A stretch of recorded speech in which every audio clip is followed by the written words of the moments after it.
Ratib Al-Haddad ini Al-Habib Abdullah bin Ali Al-Haddad sudah mengijazahkannya secara umum untuk semua umat Islam.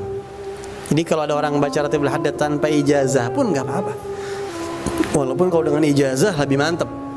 Ya, ijazah itu lebih mantap. Tapi anda nggak baca karena sudah diijazahkan sama Habibullah Haddad.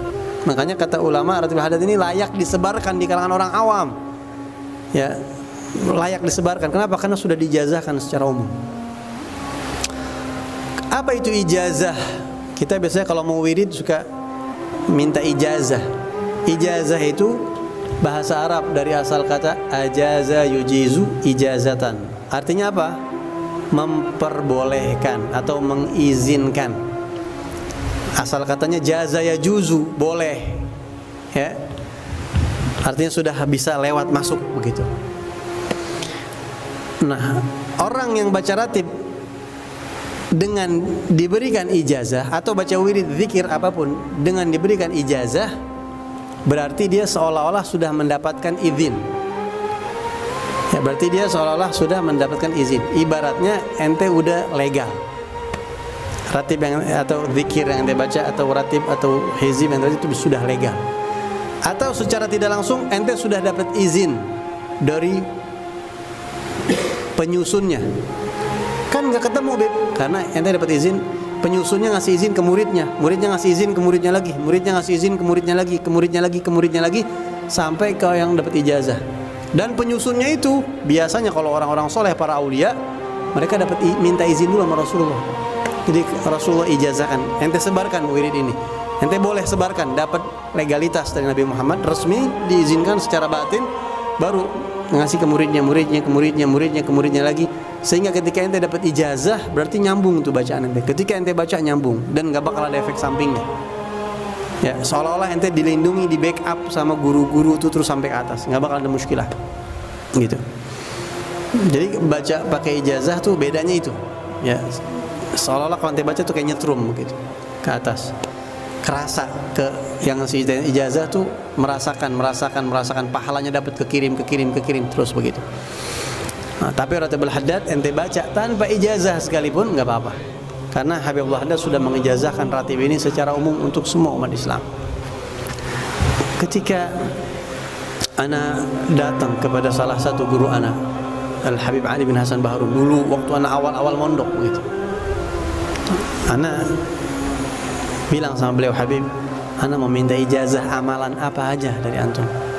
Amalan apa? Terserah antum, ana minta ijazah amalan apa aja. Ana masih ingat kata-kata beliau. Beliau mengatakan syurutul mujiz wal mujaz ma'dumah indi. Ya, buat minta ijazah aja ana masih belum pantas, apalagi mau ngasih ente ijazah. Itu anak kayak ditampar gitu. Dan itu tamparan didikan ya. Ana malu, pede amat ana minta ijazah sama beliau. Beliau aja bilang ana minta ijazah aja nggak pantas, apalagi mau ngasih ente. Dan begitulah para guru-guru kita tuh, masyayikh kita begitu. Sehingga kalau bisa nolak dulu, ana nggak pantas, cari yang lain.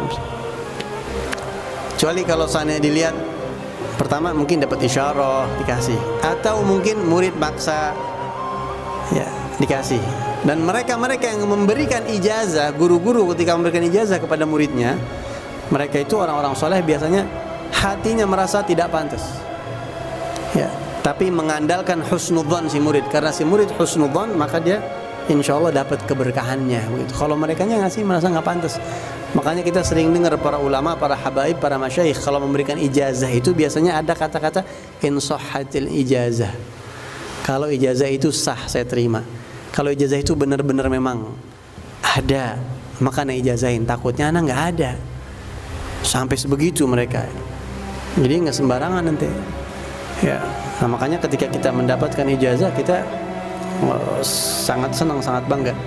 Nah, dan kadang-kadang ada amalan yang diijazahinya ana ijazahkan kepada ente, dan ana ijazahkan ente untuk mengijazahkan orang lain. Ada juga yang seperti itu. Nah, sehingga kita mengandalkan izin dari guru-guru kita begitu.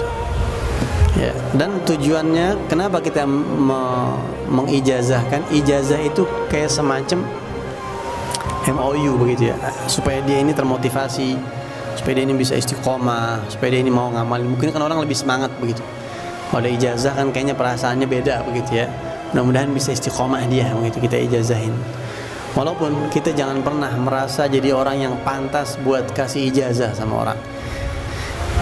Jadi tujuannya apa? Untuk meneruskan ilmu guru kita, bukan karena kita pantas. Dan yang kedua, dengan harapan mudah-mudahan si murid ini husnul dzan. Jadi kita kasih dia.